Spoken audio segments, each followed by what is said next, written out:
for reports. This is Captain Frugal reporting for duty. And today I'm going to talk about another comic book that I just read because, well, I just feel like doing some more comic book reviews.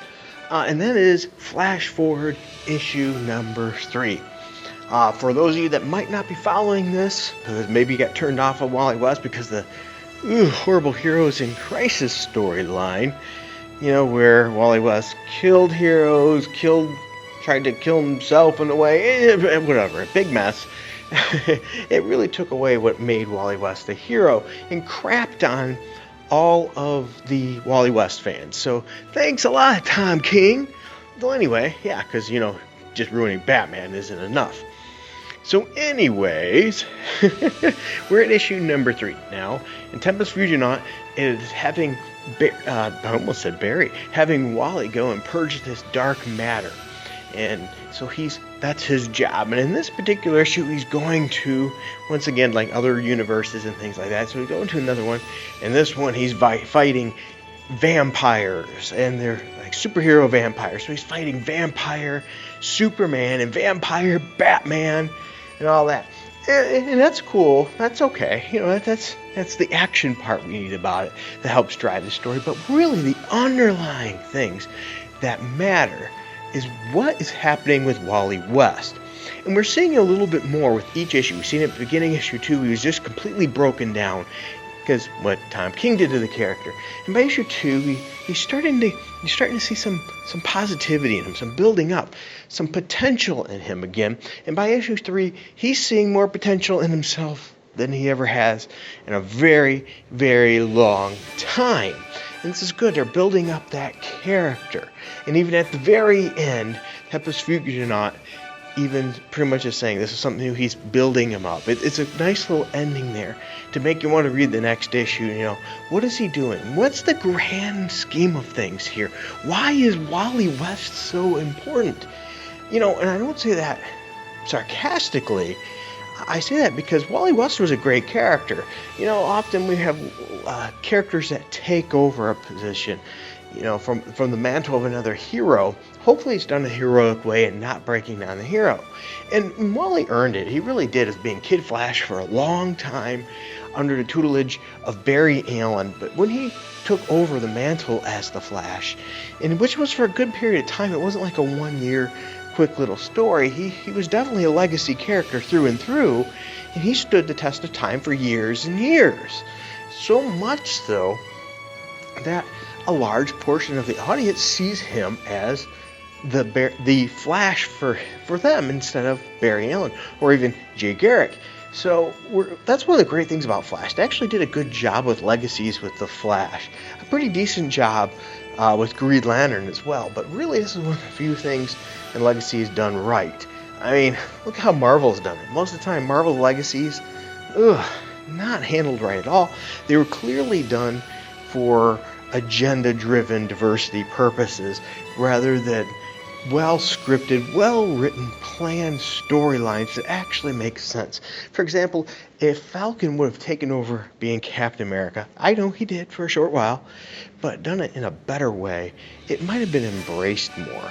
You know, because they didn't use the Falcon a whole lot for a long period of time, and they could have done better, just like with Bucky. Bucky, the way they did it made sense. But this one, that one wasn't as much, and they put too much importance on other things that really wasn't what it should have been, rather than on the character itself, what drives him, how he fits that. It was too much agenda over story with that, which turned a lot of people off. Well, you don't really get that with Wally, so that was a great thing. So anyway, at the end of this, we have another build. I think people are enjoying this Tim Seeley run because they're seeing Wally West getting built back up. It was the Tom King disaster just broke everybody down. So if you haven't been checking out Flash Forward, and you're a Wally fan or like Wally a little bit, or even just aggravated at how they treated the character, I think you're going to like this series. I don't think you're going to be disappointed, at least not yet anyway.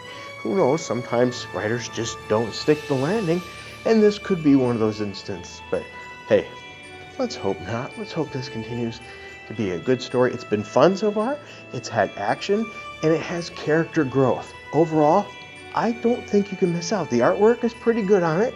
I won't say it's the greatest artwork I've ever read. Pretty good. The one quite little thing I might have against it is I'm not a big fan of this Wally West suit. I know, don't shoot me. It's just, I don't know if it's an artist's interpretation of it. I think maybe the biggest turnoff too is the color. I think I would have liked it as a little bit more of a dark red. That might have made the big difference to me. I'm okay with his hair coming out the top. That's okay. Nothing spectacular. I don't hate it, don't particularly like it, but it's okay. We need some way to differentiate him from Barry, so I understand that.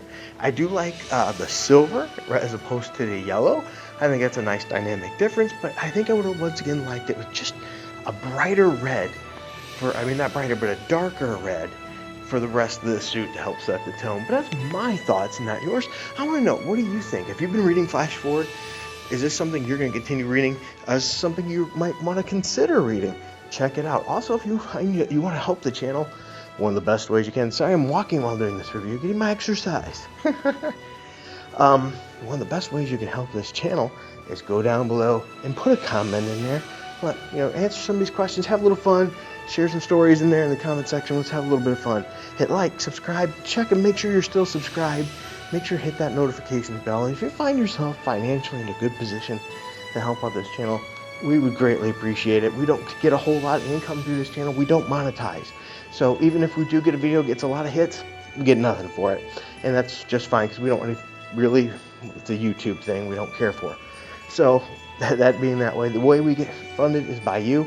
We have a Patreon, we have a Subscribe Star if you're not a fan of Patreon, and even a one-time donation link below through Streamlabs, or even merch that you could have the lowest prices I believe they allow us to set for that. So hey, you could have Captain Frugal shirts and advertise us that way.